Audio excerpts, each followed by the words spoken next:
मैं रातों में सोते हुए अब भी चौंक जाती हूँ।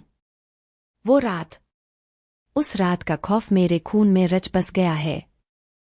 ये हॉस्टल, ये दीवारें, ये झरोखे, सब एक खामोश गवाही देते हैं उस हादसे की जो हमारी जिंदगी का एक टुकड़ा हमेशा के लिए ले गया। हमारे हॉस्टल में एक कमरा था, 306। वो कमरा खाली पड़ा था, सालों से। उसकी बालकनी जंग लगी थी, दीवारों पर नमी के धब्बे थे और खिड़की का शीशा तो कभी का टूट चुका था। ये सब बातें थीं, लेकिन किसी ने उस कमरे की असली कहानी नहीं सुनी थी। ये हादसा तब हुआ जब हम 3 सहेलियां, रिया, सिमी और मैं 306 के बारे में हंसी मजाक कर रहे थे। हॉस्टल की वार्डन मिस शर्मा उसी दौरान गुजरी और हमें डांटते हुए बोलीं, उस कमरे के बारे में कभी मत हंसना। वो कमरा बदकिस्मत है, अशुभ है। उनके शब्दों ने एक अजीब सी खामोशी ला दी। मिस शर्मा ने उस कमरे से जुड़ी एक कहानी सुनाई। वो कहानी थी अंजलि की, एक हंसमुख, खुशमिजाज लड़की जो 306 में रहती थी। अंजलि को पढ़ाई का बहुत शौक था, वो रात दिन जगी रहकर पढ़ती थी। एक रात, परीक्षा के दबाव में, उसने कमरे में ही खुदकुशी कर ली। मिस शर्मा के शब्दों ने हमें झकझोर दिया। उस रात हम तीनों को नींद नहीं आई। 306 की खिड़की से आती आवाजें हमें सताती रहीं, दीवारों पर हमें अंजलि की परछाई नजर आती रही।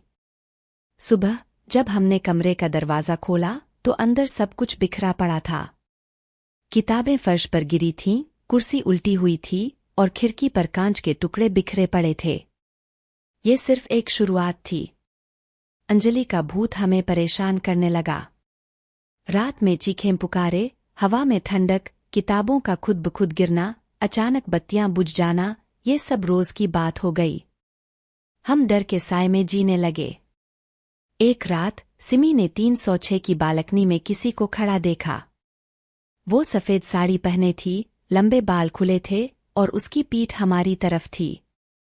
सिमी डर के मारे बेहोश हो गई। जब होश में आई तो उसने बताया कि वो अंजलि थी। हमने मिस शर्मा को सब कुछ बताया।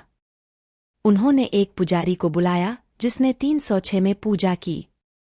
पूजा के बाद कुछ दिनों तक सब कुछ शांत रहा।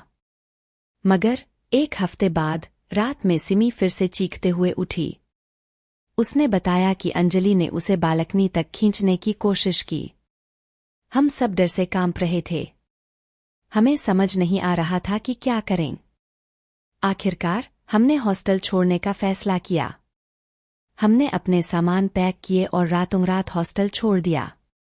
हमें हॉस्टल छोड़कर 5 साल हो गए हैं, लेकिन वो रात अभी भी हमारे ज़हन में ताज़ी है।